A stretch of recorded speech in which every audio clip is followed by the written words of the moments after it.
All right, well, if you're tuning in from AWE, thanks so much for joining us this Friday. And if you're tuning in from OAN, Trump is taking the stage live right now at a San Diego rally. We're going to take you there right now. Let's go ahead and listen in. So yesterday we had a very big day. You saw that, right? 12:37. We reached it. Crooked Hillary cannot put Bernie away, and we won over 17. We're going to win all the way. We're going to go all the way. We're going to make America great again. It's going to happen. It's going to happen. I want to thank you very much. I love San Diego. I love the people of San Diego. I love our vets. Where are our vets? We have vets for Trump someplace. Who are the vets for Trump? Carrie. Hi, Carrie. Who are the vets for Trump? Where are these guys? Can we get them up here? Get them up. We love our vets. Come on up here, fellas. Come on up. Good-looking guys. Oh, look at this guy. We got a lot of power here. Army. Marine.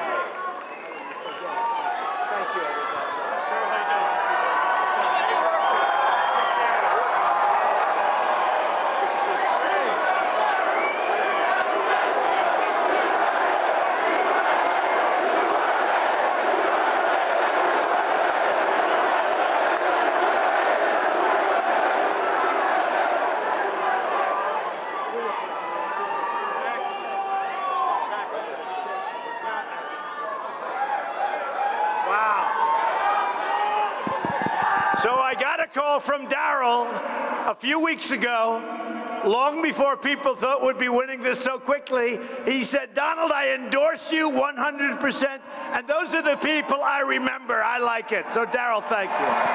Where's Darrell? What the hell happened there? I appreciate it. And Duncan, thank you very much, right from the beginning. Duncan, you better vote for these guys forever. We're never letting them go. I'll tell you what. Nobody like our vets, and we're going to cherish our vets. We're going to take care of our vets. Now, I'm the only one this can happen to, but on Tuesday, we're announcing, you know, when I skipped the speech with Fox, and I like Fox, but they didn't treat me so well, I started a little thing, we'll give a speech. And then during the speech, a little before the speech, I said, maybe we can raise some money for the vets, right? So I said, well, we'll raise $500,000.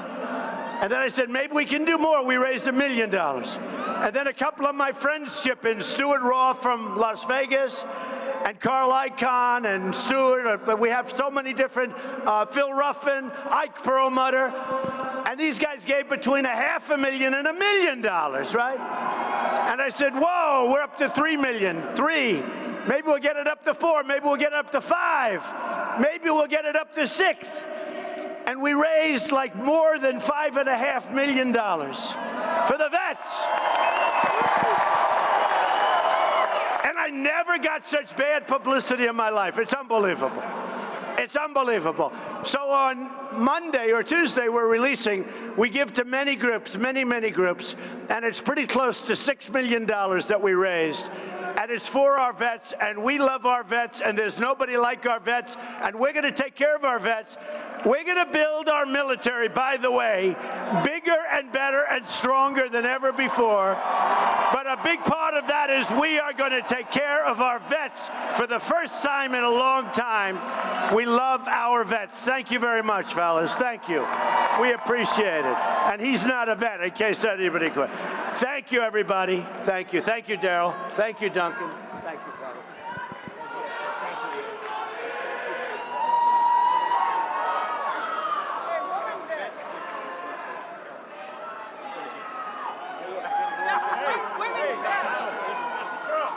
Mr. Trump, you got to watch.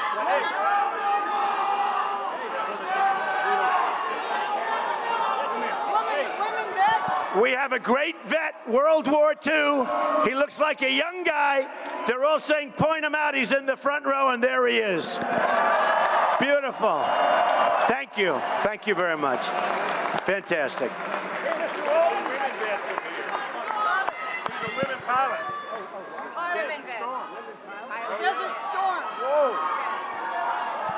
women pilots. That's what I like.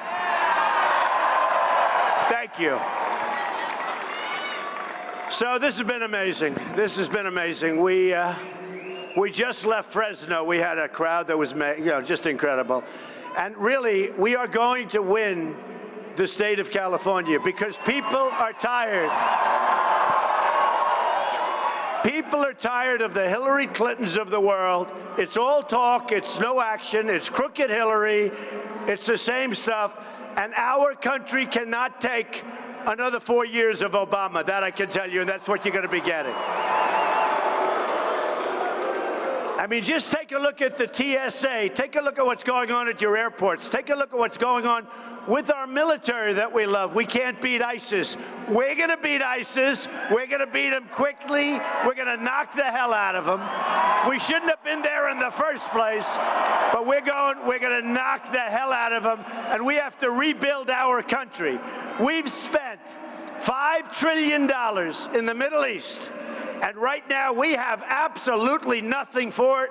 If we wouldn't have spent 10 cents, we would have been better off, believe me. We're going to rebuild our country. We're going to rebuild our military. We're going to take care of our needs, including our vets. And we're going to bring it back, folks. We're going to bring it back. And it's going to happen quickly. And we're going to build a wall. We're going to build a wall. We're going to build a wall. Latinos for Trump, I love you. You know, build a wall.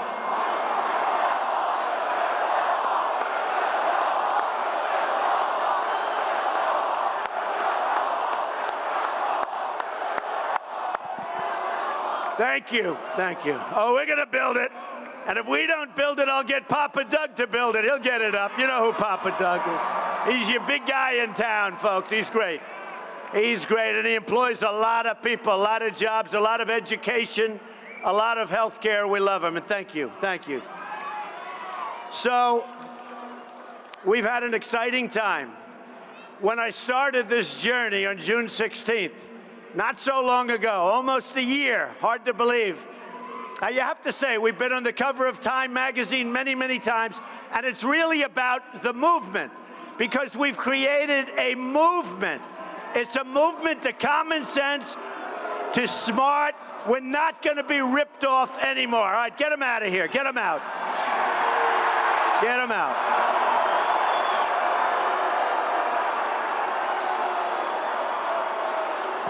And somebody said, by the way, why are you going to San Diego? Why are you going to California? You already won the primaries. You don't have to go. And I said, very simply, because I said I was going to go, I have to be here, right? I love you. I love you. I love you. And I love San Diego. I have so many friends in San Diego. I love San Diego. And I really like when they put up Latinos for Trump. Latinos. We're going to do great with the Latinos because I'm bringing back jobs. The Latinos, African Americans, we're doing great with African Americans. They want jobs. We're losing our jobs to everybody. We're being taken advantage of by the world. We're losing our jobs to everybody. We are going to bring back jobs like we haven't seen in this country for many, many decades. And people that aren't doing well, they're going to start doing very, very well, believe me. Okay. So on June 16th, I came down the escalator with my wife, Melania, and I said, wow, this is going to be, I have never seen outside of the Academy Awards the kind of press. But of course, look at what we have today. Mostly live cameras, some of the most dishonest people in the universe, some of the worst people.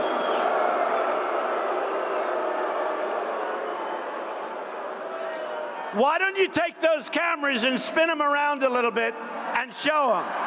Why don't you take them? Spin them around. They don't want to do that, folks.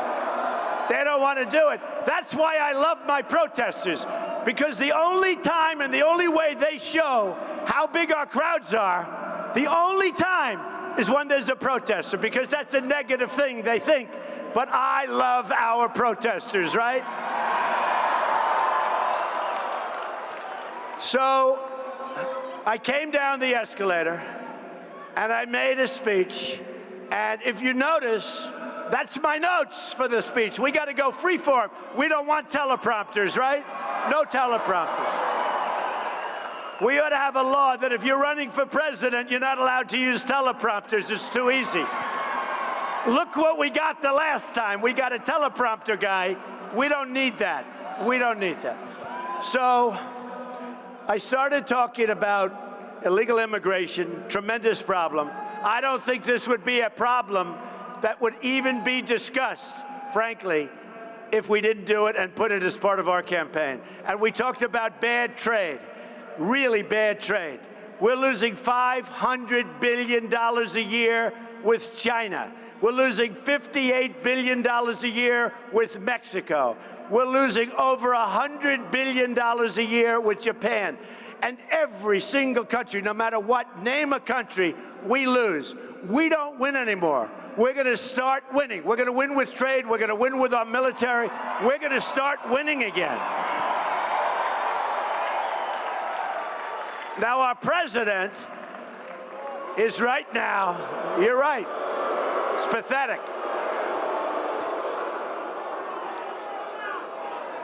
Honestly, folks, we have leadership right now in this country, especially at the top, that is grossly incompetent. They don't know what the hell they're doing. They don't know what they're doing. So I saw he's in Japan, in Hiroshima, and that's fine. Just as long as he doesn't apologize, it's absolutely fine. Who cares? But he said today that our trading partners and countries that we have relationship with, they're rattled. They're rattled. And I said, yeah, oh, that's so good. And a very, very powerful guy, a very great guy, I won't use his name, but most of you know, I saw him last week, knows everybody, highly respected.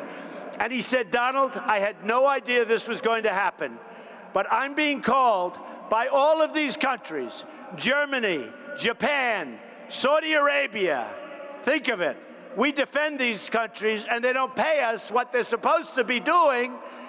Germany, Saudi Arabia, Japan, South Korea, many others. Then you look at the NATO countries, 28 total.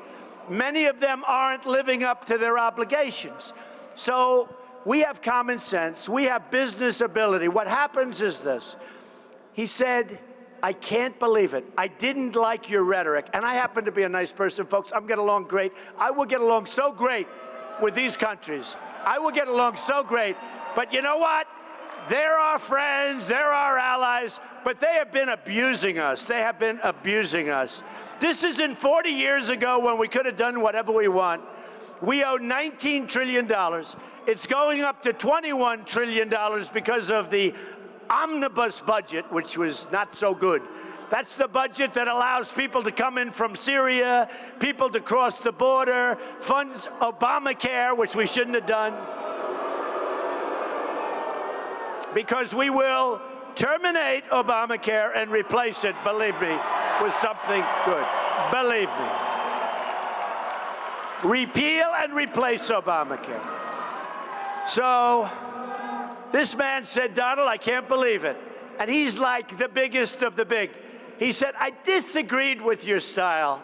I really did. I disagreed. And yet now all of these countries are calling. How do we get along with Trump? We think he's going to win. What do we do? How do we do it? How do we do it? They're not going to take advantages. No more, folks. We've had enough. No more. No more. So the press is dishonest, and what they say and what I say is very different. I watched Hillary Clinton last night, which was hard to do because she's a very boring speaker. And I will not say because it's not politically correct and it's not a nice thing to say. So I will not say that she shouts into the microphone and it drives everybody crazy. So I won't say that. But I found it very hard to watch. And then she lies. Now, you know, I called somebody a liar, but I don't say that anymore because that person is now in the past. I say that person's in the past. And with Hillary, we say crooked Hillary. But I've got to add another word because I never saw anything like this last night. She was saying that I want Japan to arm with nuclear weapons. I never said that. She was saying, I love the dictator in North Korea. I don't love the dictator. Bad guy, okay? Bad guy. She was saying all sorts of things so bad and so false, total lies, and we're not going to let her get away with it. We're not going to let her get away. What I do say is this. We have tremendous deficits. We're losing a fortune. Our jobs picture is terrible. Don't believe the 5%. The real number is at least 20%. When you look for a job, and I can tell people, raise their hand, do you think I'd have an audience? Look at the size of this room, packed to every corner. You know what? People and the polls love me on security, and there's nothing more important than our national security. And they love me on certain things, but honestly, we wouldn't have crowds like this, and it's everywhere we go. We wouldn't have crowds like this. They're as big as the room. And by the way, there are thousands of people outside that can't get in, okay? And it's not like, you know, Friday afternoon, you could have been doing something else, I guess, right? But we have fun. Are these the greatest places? The Trump rallies, are they the greatest, all right? The greatest. So, and by the way, the safest place to be in this country is at a Trump rally. That I can tell you. And we're going to take care of everybody, not just the people in this room, not just what the people in this room represent, which is largely love, because it is love. But we're going to take care of everybody, including people that don't know if they like the people in this room, because we're going to unify our country. We're going to take care of the Hispanics. We're going to get jobs. We're going to take care of the African Americans who are really suffering in this country. And Hillary Clinton can't do a damn thing for them, and she never will. And guess what? She doesn't want to, okay? She couldn't care less. So it's worked out beyond what we thought. We were supposed to be in July in Cleveland fighting for our lives. And I said, what are you talking about? We're going to win on the first ballot. We're going to win on the first ballot, right? Now, I didn't know it was going to go this quickly. Oh, look at the cameras they turned because they found a protester. Look at those cameras, those bloodsuckers. They found a protester.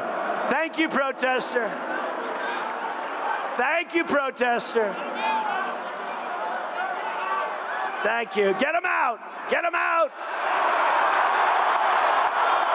Get him the hell out of here. It's always funny. You can never, usually they're just singles. You know, the mom kicked them out of the house for the week. But usually they're singles, and you can never hear them. But what you hear is my people going, get them out, get them out. My people make so much noise. It's true. It's true. So let me just tell you, Bernie Sanders has been great. We like Bernie. I like Bernie. You know why I like him? He doesn't have a chance, and what he's doing to her is incredible. Because the system is rigged against Bernie.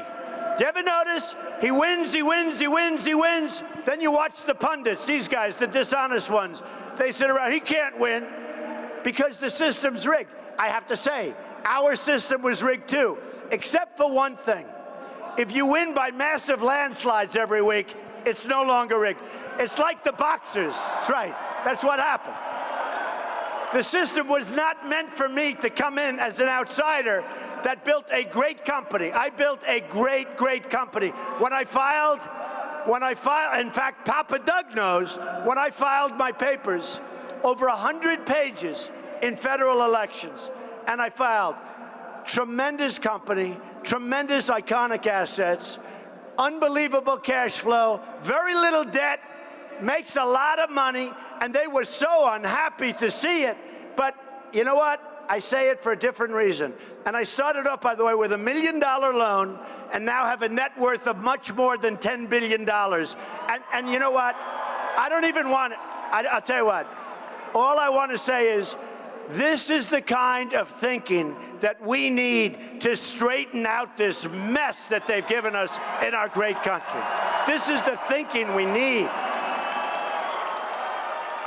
This is what we need. So let me tell you a little bit about San Diego, because we're talking about a rigged system, right? I have to say this. I was told, oh, the lawyer said, don't do that, we're going to win. But San Diego's special for a lot of reasons. Some of my best friends live here. You may have the best weather on earth, okay? You may have. I've always heard it. I've always heard it. But we have a couple of minutes. Does everybody have a little time? Yeah? So I end up with a lawsuit, and it ends up in San Diego in federal court. And it's a disgrace the way the federal court is acting, because it's a simple lawsuit. Everybody that took the so-called course, it's Trump University, is in San Diego. And the trial, they wanted it to start while I'm running for president. The trial is going to take place sometime in November. There should be no trial. This should have been dismissed on summary judgment easily. Everybody says it, but I have a judge who is a hater of Donald Trump, a hater. He's a hater. His name is Gonzalo Curiel. And he is not doing the right thing. And I figure, what the hell? Why not talk about it for 2 minutes? Should I talk about it? Yes? So we should have won. I'm being railroaded. So here's the story. Very simple story. A number of years ago, a long time ago now, I opened up a school, a little school thing. We called it Trump University, changed the name. We had probably, I don't know, a lot of people, like 10,000 people. The people, did you like it? She said she was there, she liked it. Here's the story. So we open up, and it really was successful from the beginning. Then we get these class action lawyers, they immediately sue. My people did a good job for a couple of reasons. One of the reasons was they had everybody that took the course sign like a report card. So we had, let's say, 10,000 people, almost that many signed a report card. And the report cards are unbelievable. By the way, without that, it's their word versus these people or me. But I'm getting railroaded by a legal system that, frankly, they should be ashamed. Because this is a case that I'll be here in November. Hey, if I win as president, it's a civil case. I could have settled this case numerous times, but I don't want to settle cases when we're right. I don't believe in it. And when you start settling cases, you know what happens? Everybody sues you because you get known as a settler. One thing about me, I am not known as a settler. And people understand that this whole thing, with this whole deal, with the lawyers, class action lawyers, they're the worst. It's a scam. So here's what happens. We're in front of a very hostile judge. The judge was appointed by Barack Obama, federal judge. I mean, frankly, he should recuse himself, because he's given us ruling after ruling after ruling, negative, negative, negative. I have a top lawyer who said he's never seen anything like this before. So what happens is we get sued. We have a magistrate named William Gallo who truly hates us. And this is what? Now, the good news is it's a jury trial, but we can't even get a full jury. We're entitled to a jury. We want a jury of 12 people, and you're going to watch. First of all, it should be dismissed before the trial, but if we have a trial, we'll go all the way. Watch how we win it, because I've been treated unfairly. Very much like with the veterans, where I raised all that money, but on Tuesday, I'm announcing all of the groups that we've given almost $6 million to. You know, you turn things around. So here's the story. We have a law firm named Robbins Geller, where basically Robbins Geller is a spinoff of two law firms, Lyric Coughlin and Milberg Weiss. Two of those partners went to jail for an extended period of time for doing very bad things legally. This same group is the lawyers against. So what happens is the judge, who happens to be, we believe, Mexican, which is great. I think that's fine. You know what? I think the Mexicans are going to end up loving Donald Trump when I give all these jobs, okay? I think they're going to end up. I think they're going to love. I think they're going to love me. So here's what happens.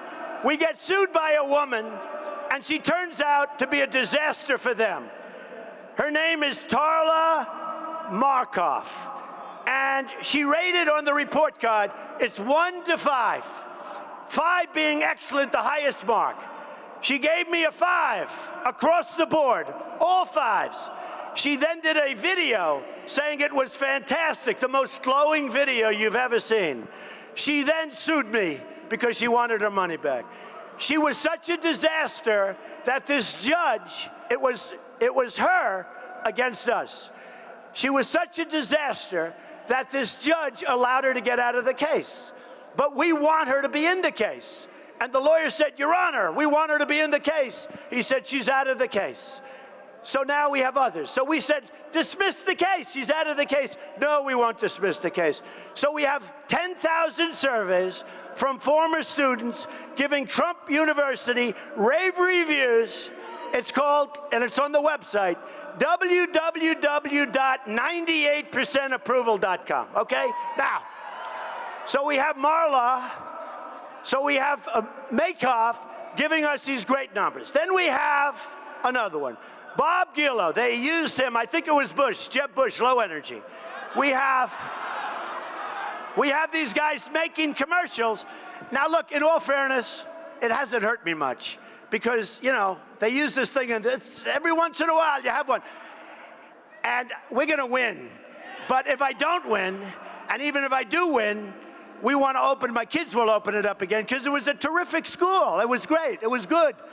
So we have a guy named Bob Gurley. He appeared in a TV attack ad. Do you believe it? They used him on ads against me. I had 66,000 negative ads, over $100 million. In Florida alone, during the big primary, which I won in a landslide, we had 15,000 negative ads, and I won. I almost wonder, what do ads mean, if you want to know the truth? So you have this guy, Bob Guillo.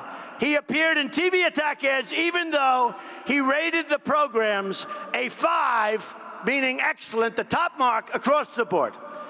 His primary complaint was he would have liked to have more comfortable chairs, okay? Unbelievable. Then we have a guy named Art Cohen, and he was late to file. So he signed a survey in which he rated the program either a 4 or a 5. I will tell you this. How smart was it to ask everybody that took the course to sign a report card, okay? Now, you know what the lawyers are saying? The lawyers are saying, oh, but they were forced. 10,000 people were forced. They were forced. And you have pictures. We actually have videotapes of people. They weren't forced. A professor said, would you sign how you like it? So that's it. So he signed all 5s and 4s out of a possible, the highest marks, and indicated that his only complaint was a lack of nice lunch sandwiches, okay? Think of it. So he was late. So they went to the judge, and the judge said, he's late. Why don't you file under RICO, organized crime? Now, we've all been sued in business for RICO. Even Papa John, probably. We ever said everybody. RICO's like, but they ended it pretty much. So I get sued. Here's a guy gives me all good marks. He's late, so they're starting a new lawsuit. Now, here's the thing. This law firm, because this is like a life study, this law firm gave a lot of money to the Attorney General of New York, who's a total lightweight. His name is Attorney General Eric Schneiderman. Schneiderman accepts their money, goes to meet with President Obama in Syracuse, when Obama was in Syracuse, and in the next day or two, files a lawsuit against me because they, in my opinion, they gave him a contribution, then goes to see Obama. You sort of see how the system works, folks. It's a bad system, let me tell you. So Obama meets with this dopey Eric Schneiderman, who hates our governor and he wants to run for governor, but I don't think it's going to happen. They go up to Syracuse, meets with Obama, and he files a lawsuit. So, bottom line is this. People said you can settle. In fact, a lot of people said, oh, before you run, you should settle. I said, I don't care. The people understand it, and they use it. So when I have 10,000 people, and when we have mostly unbelievable reviews, how do you settle? And in fact, when the case started originally, I said, how can I settle when I have a review like this? Every review is good. Now, I should have settled, but I'm glad I didn't. So I'll be seeing you in November, either as president. And I will say this, I have all these great reviews, but I will say this, I think Judge Curiel should be ashamed of himself. I think it's a disgrace that he's doing this, and I look forward to going before a jury, not this judge, a jury, and we will win that trial. We will win that trial. Check it out. Check it out, folks. And you know, I tell this to people, November 28th, I think it's scheduled for. It shouldn't be a trial, should be a summary judgment dismissal. By the way, friends of mine that are great lawyers, in fact, one of them represents you, said, how the hell do you get sued under RICO for a guy that took a course, loved the course, said great things about the course, and then you get sued under RICO? It is a disgrace. Now, I'm talking about Bernie Sanders has a rigged system. It is rigged. I'm talking about I had a rigged system, except we won by so much. I will tell you, this court system, the judges in this court system, federal court, they ought to look into Judge Curiel, because what Judge Curiel is doing is a total disgrace, okay? But we'll come back in November. Wouldn't that be wild if I'm president and I come back to do a civil case? Where everybody likes it. Okay. This is called life, folks. So here's what we're going to do. We are going to run this country properly, with heart, with passion. We're going to save Social Security. We're going to save without cuts. We're going to save Social Security. We're going to bring back and save our Medicare, which people want to cut like hell. We're going to knock out, remember this, knock out Common Core. Our educational system is a mess. We're going to knock out Common Core. We're going to bring our education to a local level, and we're going to do great. Repeal and replace Obamacare. We are going to save our Second Amendment. Remember, crooked Hillary wants to terminate, he wants to abolish our Second Amendment. The NRA last week gave me their full endorsement. The first time in the history of the NRA, the earliest endorsement they've ever given. And I'm honored. And by the way, they're great people. They're incredible people. They're great people. We're going to start very soon as we get in there, we're going to renegotiate our trade deals that are killing our country, okay? We're going to renegotiate with China. We're going to and we're going to have better relationships than we have right now. We are going to renegotiate our deals. We're going to renegotiate everything. Everything's up for grabs. Wait till you see the incredible potential that this country has. When we're not run by people with no common sense, with no business ability, frankly, with no heart. They have zero heart, and people that are incompetent. Wait till you see what we're able to do in a fairly quick period of time. So I went out, as you know, we won New York big. We won everything, but we won New York big. Originally, and I owe it to them, because drugs are pouring across the border, and New Hampshire was my first victory. So I love New Hampshire.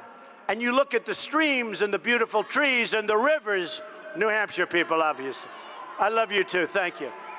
But it was my first victory. We won New Hampshire. That was supposed to be Bush, and he spent many times more than me.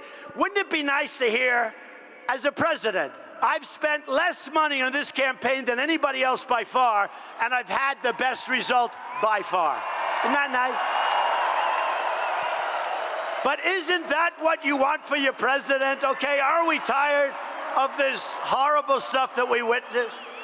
Every single thing we do, over budget, way behind schedule, we're going to change. You know, I'm building a hotel on Pennsylvania Avenue between the White House and the Capitol building.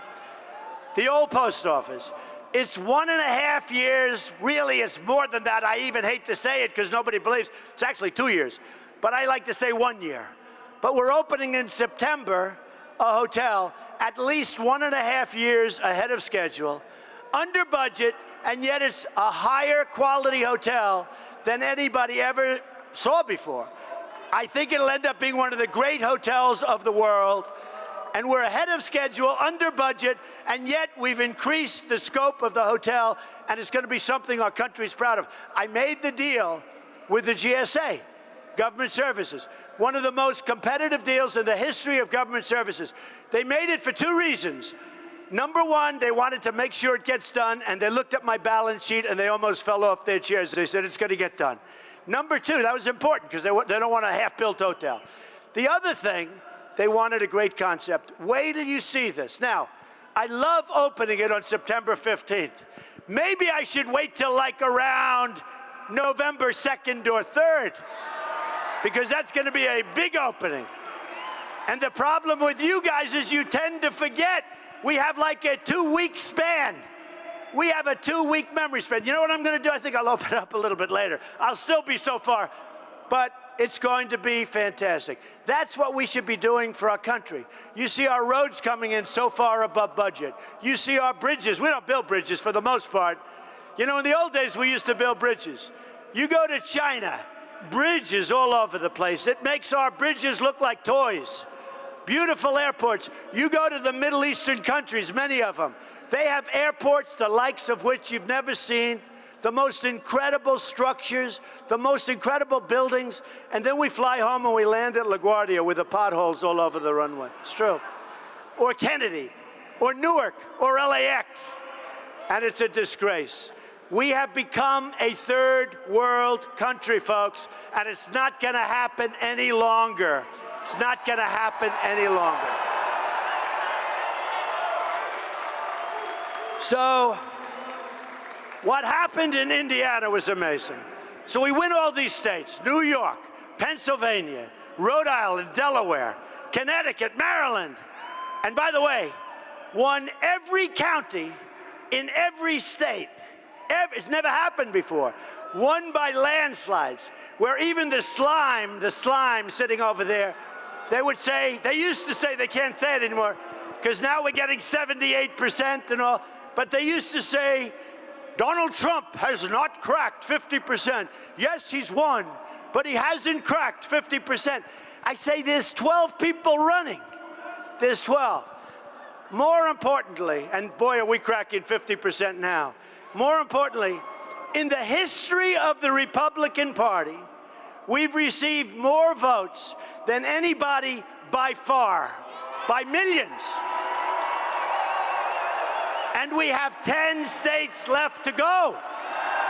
10 states. And they'll never say that. They don't say that, so, you know, I might as well tell you.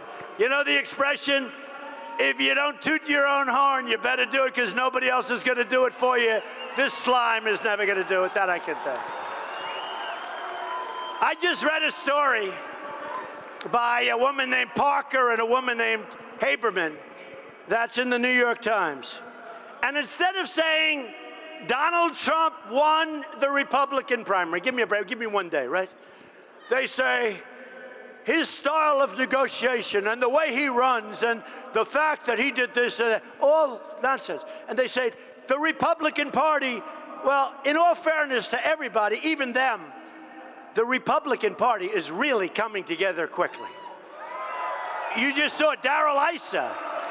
You just saw Duncan. You just see all these people, these are the best. It's really coming together quickly. And we're up to over 90% in terms of approval rate. And last time we had this clown named Mitt Romney who let us all down, I backed him. I backed him and worked for him. So John McCain, that was a tough race. John McCain lost, Mitt Romney lost. I said this time we're going to do it ourselves, folks. We're going to win. We're going to win.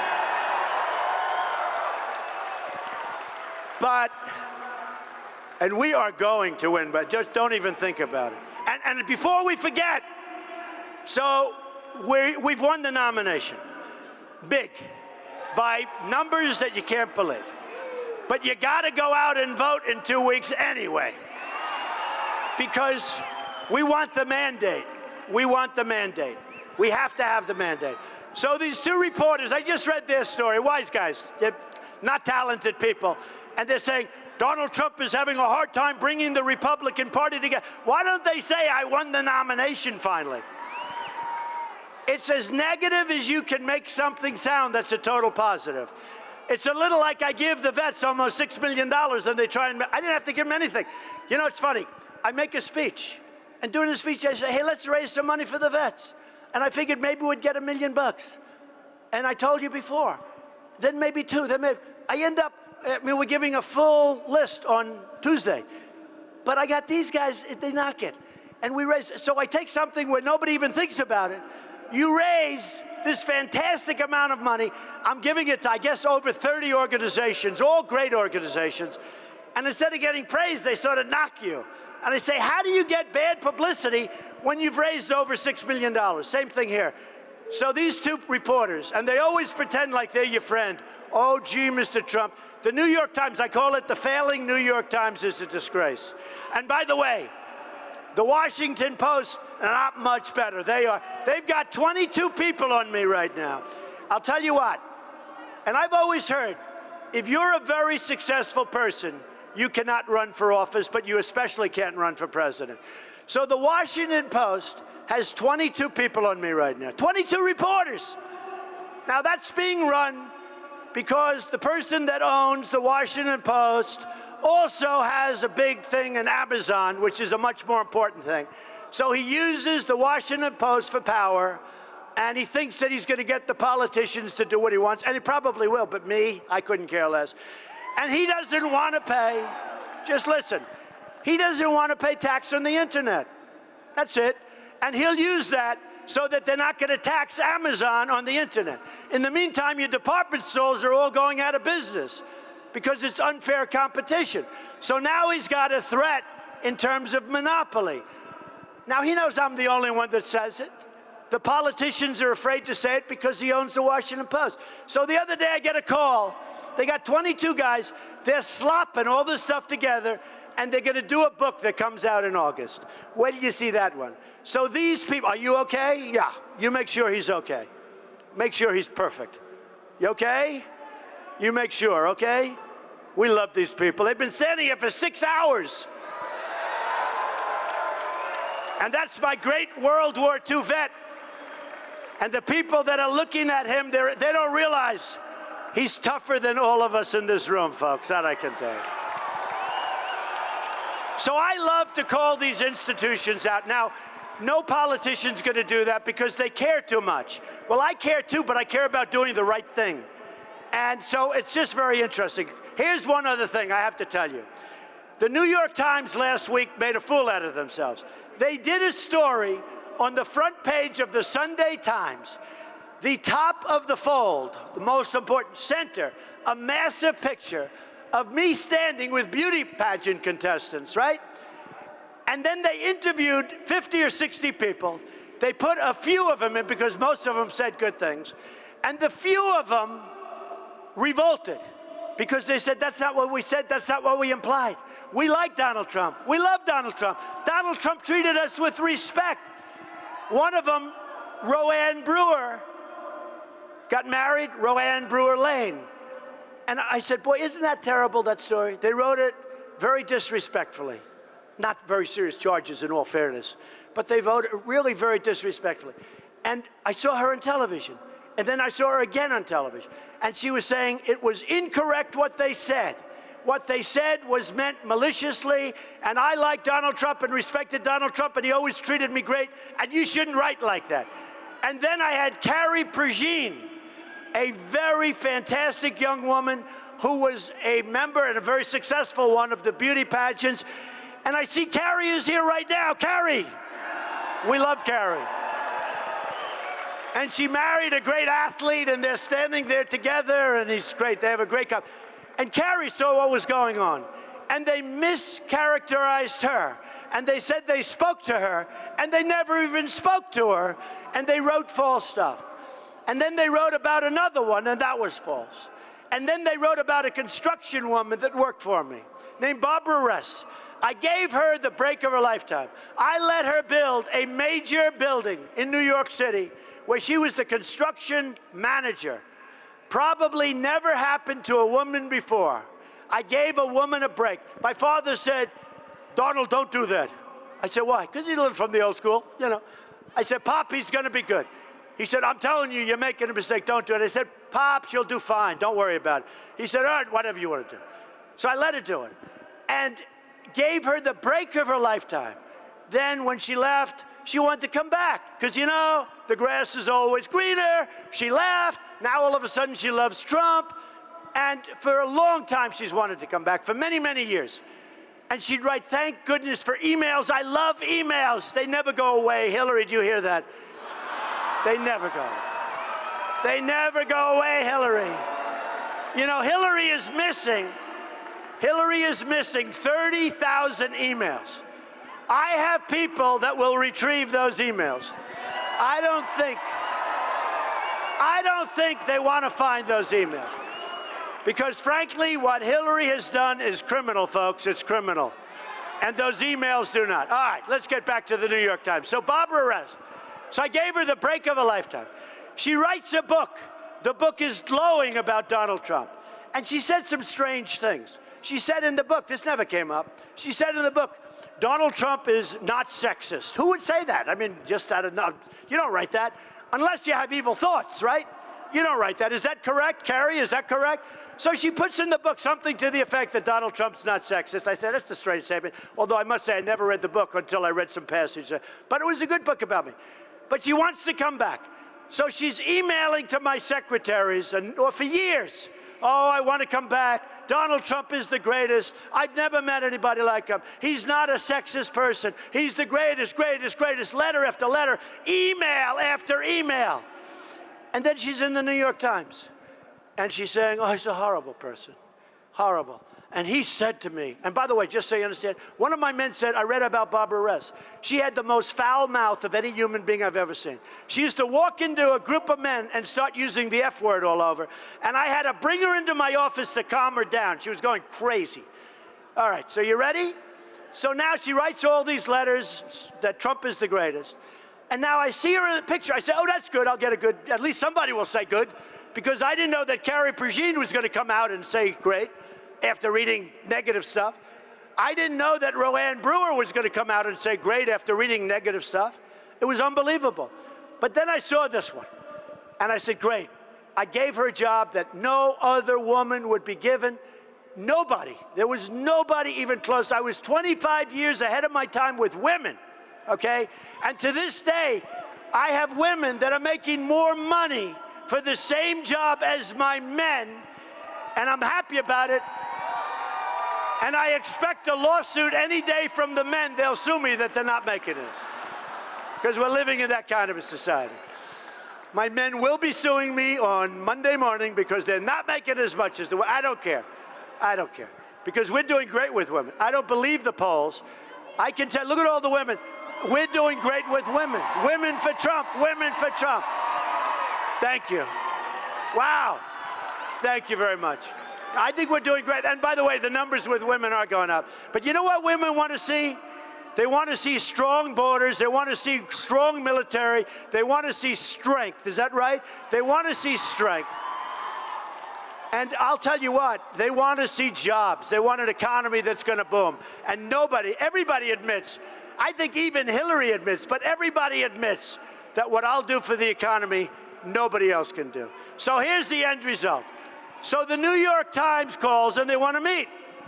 So they met. And they because they are so embarrassed. Who's with the New York Times? I hope it's not Maggie Haberman or Parker because they're not legit. Where's the New York Times reporter? I call it the failing New York Times. So the New York Times wants to meet. So they met with one of my guys. They had a good meeting. Didn't mean anything. You know, I think they just don't want to be sued. You want to know the truth. But these people are very dishonest. The New York Times, the Washington Post, most of the people up there. Now, some of them are fine. Not too many of them, but some of them are fine. But you have to fight back. When somebody hits you, you have to fight back. Now, with the Times piece, and you know what I said to this Barbara Ress? I said, I had friends that called me, they said, man, you're not very cool. I said to Barbara Ress, maybe you shouldn't be eating that piece of candy. That's a little different than Bill Clinton, I think, okay? A little different. Maybe. And she said, now here's a woman that used the F-bomb more than any person I've ever heard. And she said, he was obviously talking about my weight. I mean, give me a break, folks. We are so politically correct now. Our country is dying from within. We got to get back to business. We've got to rebuild our country. We've got to rebuild our infrastructure. Remember this, almost $5 trillion spent in the Middle East, and we don't have enough room to fix a road that's right outside that, by the way, I looked at just now. It's in horrible shape, okay? We can't fix our highways, our tunnels, and we're gonna get it going, folks. We're gonna get it going. You're gonna be so proud of your country once again. So here's the story. I came here, and I'm leading in the polls. We're leading in almost every poll now. Do you believe this? It's so great. But I came here, and I said, and specifically, we were in Costa Mesa. We had a tremendous rally. Who was there? Were you there? 31,000 people. Nobody even showed it because there were a couple of thugs outside burning the American flag, holding other flags up in the air. They were burning, and they were stomping on a car, a police car, stomping on it. And by the way, did you see when he got off that car? He broke his ass. Did you see that? He tried to pretend he wasn't hurt. That was adrenaline. Oh, did he hurt? Oh, was he hurt? That guy walked away. He said, man, that was painful. But all you saw was this thug and these people burning the American flag and holding up flags from other countries. These are thugs. They hardly showed the rally that we had inside, where we had the parents of young children who were killed by illegal immigrants, right? Where we had the most amazing love fest, like this, even more people, where we had the most amazing love fest. You know, a friend of mine came to me, and he came to Dallas. We had 21,000 people at the Mavericks Arena. And he said to me, Donald, can I ask you a question? How do you do this? You're going to speak in front of these people. A very big musician said, Trump is the greatest in the world without a guitar, meaning without an instrument. I got to stand up here by myself. And if I bomb, they will believe me. They'll let us know about it. But he said to me, how do you do this? And I looked at him. This is, by the way, one of the most successful people in the country, in the world. And he looked at this massive audience like this today, and like I had a little while ago in Fresno. And he looked at this massive audience. He said, how can you get up there and speak? Do you have notes? I say, no. Do you have something? I say, no, I have like a good head. I have a good memory. I have a very good memory. But he said, how do you do it? And I said, you know, honestly, it's not hard because there's so much love in the room. It's unbelievable. There's love in the room. We want to take our country back. We want to take our country back. We're tired of being the stupid people all over the world. We're tired of it. And we're going to end it. We're going to end it.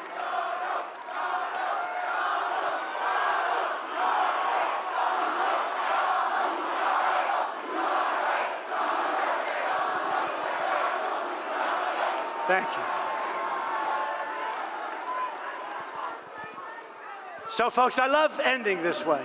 And, you know, we're on live television so much, and it's embarrassing because we get these crazy ratings. So they take advantage of all of us. And they put me on all the time. Look at all the cameras. You know, when Hillary comes, you have no cameras, nobody wants to watch. And it's always difficult because you have to make different speeches. You can't be on live television all the time, right? And make, like, the same speech. Because people are going to say, wait a minute, he said that this morning. He said that yesterday. So you got to make, which is a little tougher.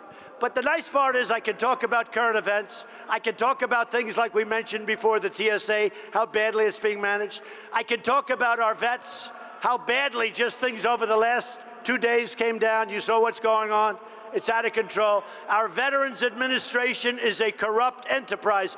You ought to get Judge Curiel to look into that instead of wasting everybody's time so that he can take advantage of Donald Trump.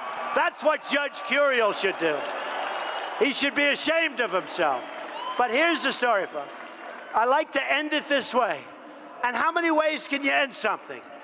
And you know, somebody said, "Make America Great Again" is a very negative statement. I said, no, no, no. It's a very positive statement because we are going to make America great again. But listen, listen. We don't win anymore as a country. We don't win with our military, with education, with trade, with anything. We don't win. And now they want to take your Second Amendment away. That's not going to happen. But we don't win anymore. And I say this, and I have fun saying it, and I love saying it, and we can't do it any better. We are going to start winning again big league.